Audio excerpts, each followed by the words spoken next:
Bismillahirrahmanirrahim. Alhamdulillahirabbil alamin.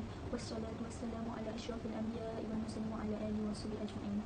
Assalamualaikum warahmatullahi wabarakatuh dan salam sejahtera, salam satu Malaysia kepada ahli panel kita dan hadirin yang dikasihi sekalian.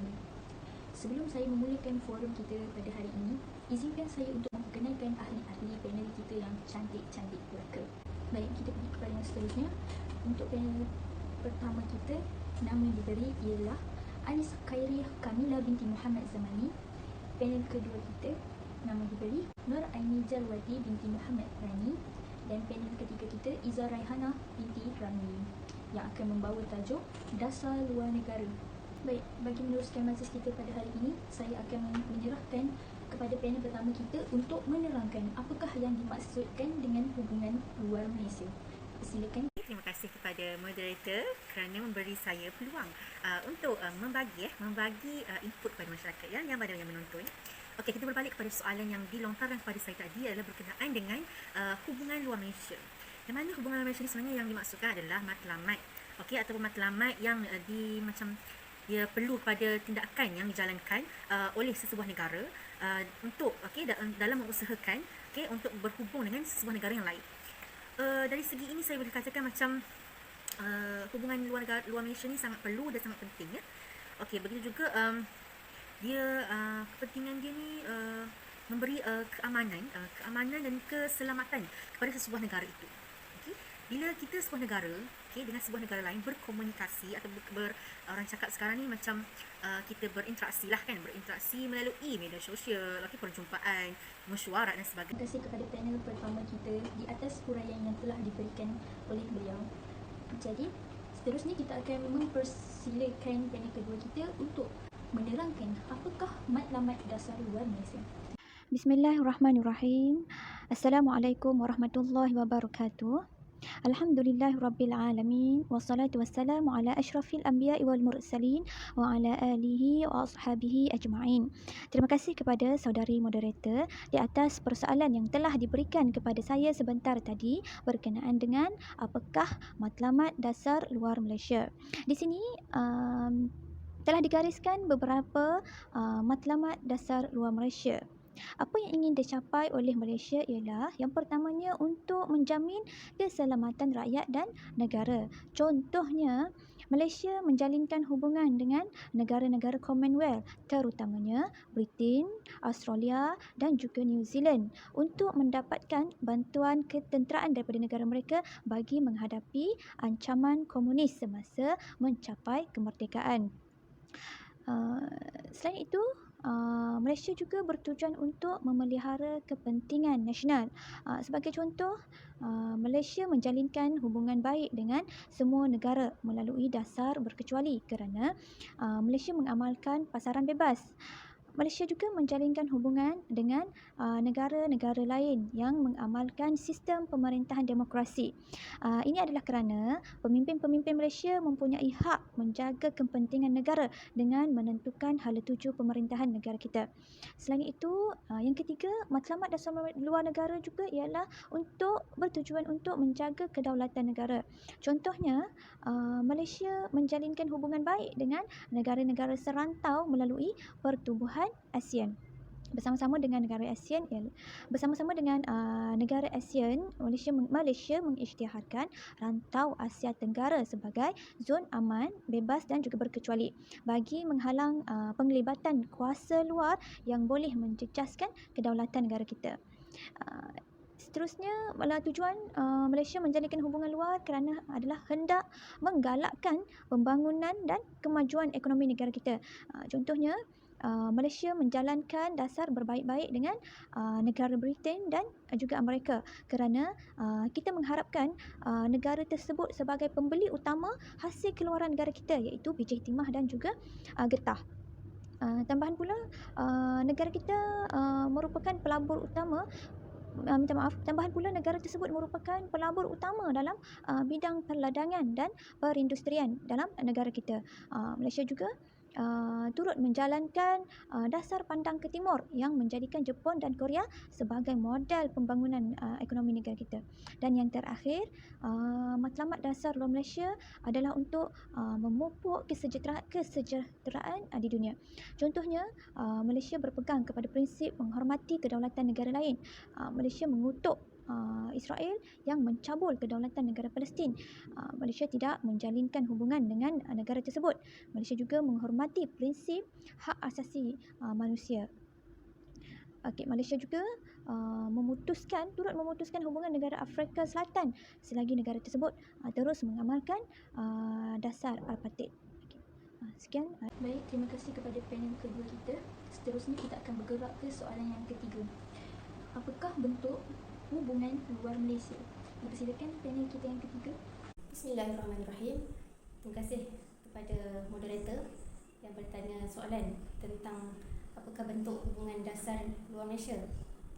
Okey, bentuk hubungan dasar luar Malaysia ada dua. Yang pertama, hubungan bilateral, iaitu hubungan secara terus dengan negara tertentu. Sebagai contoh, Malaysia menjalinkan hubungan dengan negara Singapura dan Indonesia.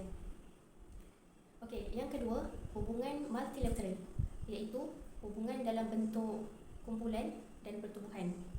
Sebagai contoh, pertubuhan PBB, NAM, Commonwealth, OIC dan sebagainya. Baik, terima kasih di atas uraian yang diberikan. Seterusnya kita akan beralih ke soalan yang keempat. Soalan yang keempat, apakah faktor-faktor tercetusnya idea utama mengadakan hubungan luar Malaysia? Balik kepada soalan saya tadi, soalan yang diberikan kepada saya tadi, yang mana bagaimana tercetusnya idea supaya mengadakan hubungan luar Malaysia ni. Kat sini saya akan beri dua aspek lah, iaitu aspek politik dan juga ekonomi. Yang mana aspek politik ni kita boleh tengok di negara sendiri, negara Malaysia, yang mana pemerintahan demokrasi berparlimen. Yang mana jika sesebuah negara itu tidak mempunyai politik ataupun tidak ada parlimen ke pengubahan apa something macam benda macam tu, adalah negara yang tidak mempunyai organisasi.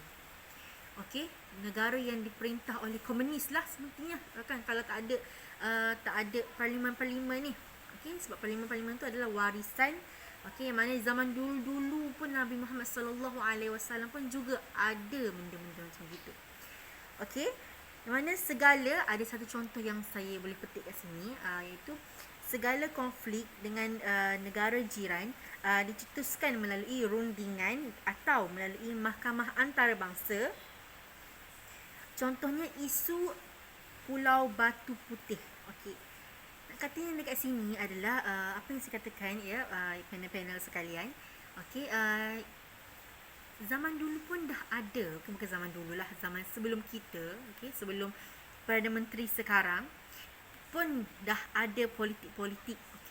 Mana yang boleh saya tekan kat sini lah, isu Batu Putih tadi lah. Yang mana hak Malaysia mengatakan itu hak dia, dan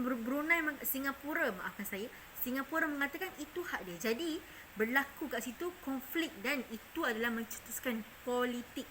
Yang mana kita sendiri sekarang ni kita dah tahu kan apa benda yang sepatutnya, apa benda yang macam mana. Jadi kalau menurut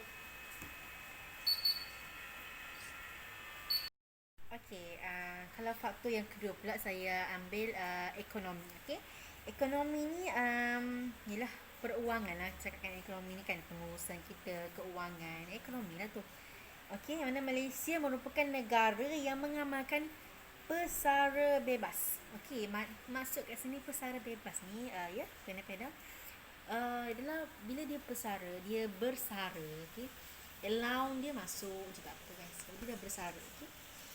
Yang mana sebelum memberi contoh, mewujudkan kerjasama ekonomi dengan pertubuhan serantau dan antarabangsa melalui mesyuarat di Kanada pada tahun 1987,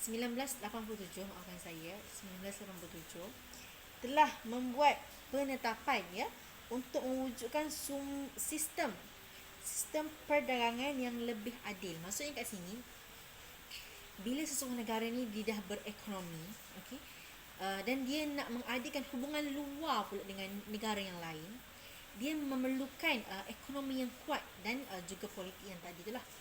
Kerana untuk menyokong negara dia sendiri, okey, untuk memberikan amanah dan kepentingan-kepentingan yang sudah saya jelaskan tadi. Soalan yang tadi tu, yang matlamat pun sudah dijelaskan. Okey, jadi saya rasa untuk faktor yang saya petik, yang saya ambil tadi, dua faktor, saya rasa itu saja yang perlu ditekankan dan kita semua boleh faham mengenai situasi kita yang sekarang. Okey.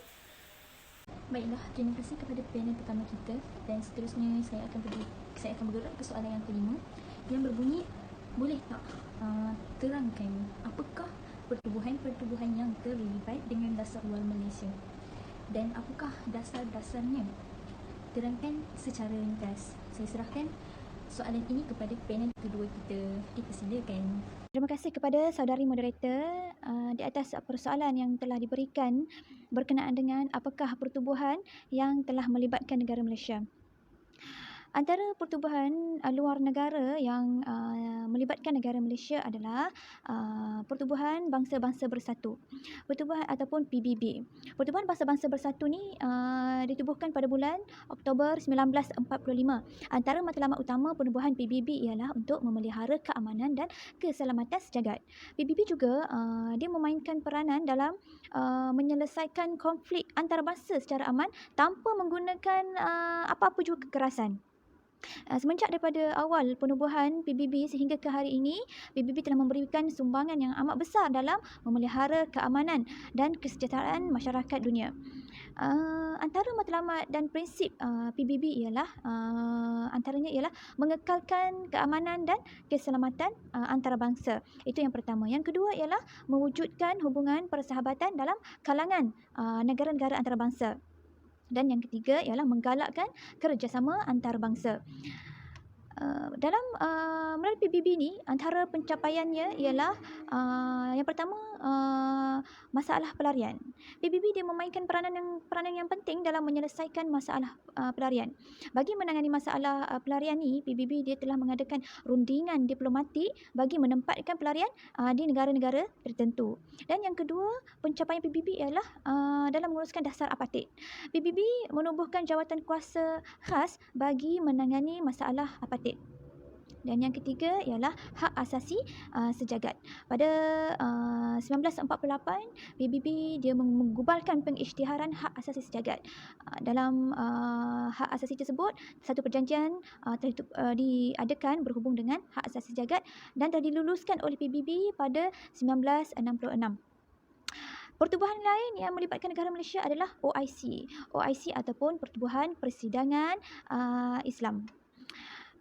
OIC ni ditubuhkan pada 25 September 1969 dan antara objektif penubuhan OIC ialah mengeratkan hubungan sesama negara Islam, bersuara dalam satu nada bagi kepentingan umat Islam, dan yang ketiga mengekalkan perdamaian antara negara-negara Islam. Dan yang seterusnya, pertubuhan yang melibatkan negara Malaysia adalah ASEAN. ASEAN ni ditubuhkan melalui Deklarasi Bangkok pada 8 Ogos 1967. Antara 5 orang menteri luar ASEAN ketika itu iaitu Tun Adam Malik daripada Indonesia, Tun Tuanat Koman daripada Thailand, S. Rajaratnam Singapura, dan kalau daripada Malaysia sendiri adanya Tun Abdul Razak yang mereka ni berhimpun di Bangkok dan mengisytiharkan penubuhan ASEAN. Antara matlamat penubuhan ASEAN ialah untuk mempercepatkan perkembangan dan pertumbuhan ekonomi, kemajuan sosial dan pembangunan kebudayaan serantau. Antara matlamat lain ialah untuk mengekalkan keamanan dan kestabilan kawasan serantau dengan menghormati dan mematuhi peraturan undang-undang dan keadilan negara-negara kawasan serantau serta mematuhi prinsip Carta Bangsa-Bangsa Bersatu. Itu sahaja. Terima kasih. Terima kasih kepada panel kedua kita di atas huraian yang diberikan yang ringkas dan jelas. Seterusnya kita akan beralih ke soalan yang ke-6 bagi panel 3. Soalan yang ke-6 berbunyi, bolehkah terangkan sumbangan Malaysia terhadap keamanan dunia? Dipersilakan. Bismillahirrahmanirrahim. Baik, terima kasih kepada moderator atas soalan berkenaan apakah sumbangan Malaysia kepada keamanan dunia dalam dasar luar Malaysia. Okey, di sini kita boleh lihat pada 3 aspek, iaitu politik, sosial dan ekonomi. Okey, bagi aspek politik, yang pertama, melalui keselamatan dan keamanan dunia, Malaysia telah menyertai pasukan pendamai PBB di Kongo pada tahun 1960 untuk menamatkan Perang Saudara. Seterusnya, Malaysia juga pernah menghantar pasukan pemerhati ke Kamboja dan pasukan pengaman ke Bosnia. Okey, seterusnya melalui pembelaan dan sokongan hak asasi manusia. Sebagai contoh, Malaysia bersuara lantang di PBB menentang dasar apartheid di Afrika Selatan.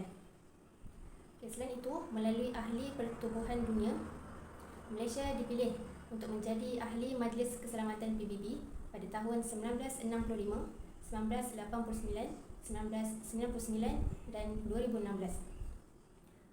Wakil Malaysia iaitu Tan Sri Razali Ismail pernah menjadi pengerusi bagi Perhimpunan Agung PBB. Okey, bagi aspek ekonomi pula, melalui kerjasama ekonomi dengan pertubuhan serantau, Malaysia menyertai kerjasama ekonomi melalui Zon Kawasan Perdagangan Bebas ASEAN iaitu AFTA yang diumumkan dalam Sidang Kemuncak ASEAN di Singapura pada 1992. Okey, bagi aspek yang terakhir iaitu aspek sosial. Yang pertama, melalui kerjasama membantras jenayah antarabangsa, Malaysia mewujudkan Majlis Anti Pemerdagangan Orang dan Anti Penyeludupan Migran iaitu MAPO bagi memastikan hak asasi mangsa-mangsa pemerdagangan dijamin dan melalui proses pemulihan sehingga mereka diintegrasikan semula ke dalam masyarakat. Yang kedua, melalui kerjasama pembangunan sosial masyarakat, Malaysia bekerjasama dengan bidang kesihatan dan perubatan di bawah Pertubuhan Kesihatan Dunia WHO, contohnya dalam situasi pandemik yang berlaku sekarang. Okey, yang ketiga, melalui pembangunan sains dan teknologi, kemajuan teknologi yang dimiliki oleh kereta api Tanah Melayu mendapat kepercayaan negara Arab Saudi sehingga diberi peluang untuk mengendalikan sebahagian perkhidmatan kereta api di sana.